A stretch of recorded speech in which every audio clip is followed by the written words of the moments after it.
Hi friends, நாம் இன்று பார்ப்பது சோள வடை, மக்காச்சோள வடை. This video sponsored by BuyMote Mobile App. BuyMote Mobile App இப்போது Play Storeயிலும் அவைலபிளாக உள்ளது. இந்த ஆப்பை பயன்படுத்தி நமக்கு தேவையான மளிகைப் பொருட்களை வாங்கிக் கொள்ளலாம். மக்காச்சோள வடைக்கு தேவையான பொருட்களை நாம் பார்ப்போம். முழு சோளம், மக்காச்சோளம், சிறிதளவு கருவேப்பிலையை பொடி பொடியாக நறுக்கி நாம் எடுத்துக்கொள்ள வேண்டும். வெங்காயம் சிறிதளவு, வெங்காயத்தை நாம் மிகவும் பொடி பொடியாக நறுக்கி எடுத்து வைத்து கொள்ள வேண்டும். ஒரு முழு மக்காச்சோளத்தை நாம் உதிர்த்து எடுத்து வைத்து கொள்ள வேண்டும். இந்த வடையை நாம் மக்காச்சோளத்தை பயன்படுத்தி தான் செய்ய போகிறோம். சிறிதளவு இஞ்சி, இந்த இஞ்சியை பொடி பொடியாக நறுக்கி நாம் எடுத்துக்கொள்ள வேண்டும். சிறிதளவு மல்லி இலை, இதையும் நாம் பொடிதாக நறுக்கி எடுத்துக்கொள்ள வேண்டும்.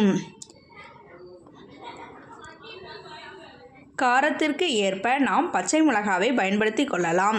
அந்த பச்சை மிளகாவை நாம் பொடியாக நறுக்கி வைத்து கொள்ள வேண்டும்.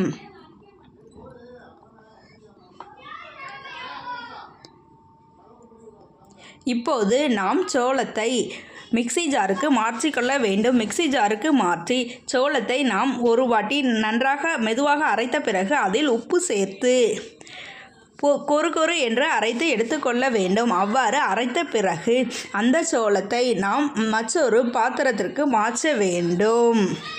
மாற்றிய பிறகு அதில் பச்சை மிளகாய், வெங்காயம், கருவேப்பிலை, மல்லி இலை, இஞ்சி சேர்த்து நாம் வடை மாவு பதத்திற்கு நன்றாக பிசைந்து எடுத்துக்கொள்ள வேண்டும். அவ்வாறு வடை பதத்திற்கு நன்றாக பிசைந்த பிறகு நாம் அடுப்பை பற்ற வைத்து ஒரு கடாய் வைத்து அதில் எண்ணெய் ஊற்ற வேண்டும்.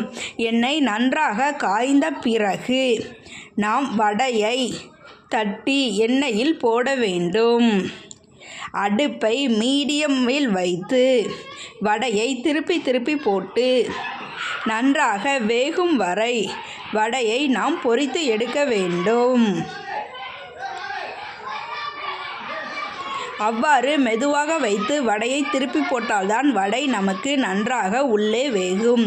அவ்வாறு வடை வெந்தால் நமக்கு வடை மொறு என்று இருக்கும். இந்த வடையை நாம் குழந்தைகளுக்கு கொடுத்தால் குழந்தைகளுக்கு மிகவும் பிடிக்கும். இப்போது வடை நன்றாக வெந்த பிறகு வடையை மற்றொரு பாத்திரத்திற்கு மாற்ற வேண்டும். இப்போது நமக்கு தேவையான சோள வடை கிடைத்தது.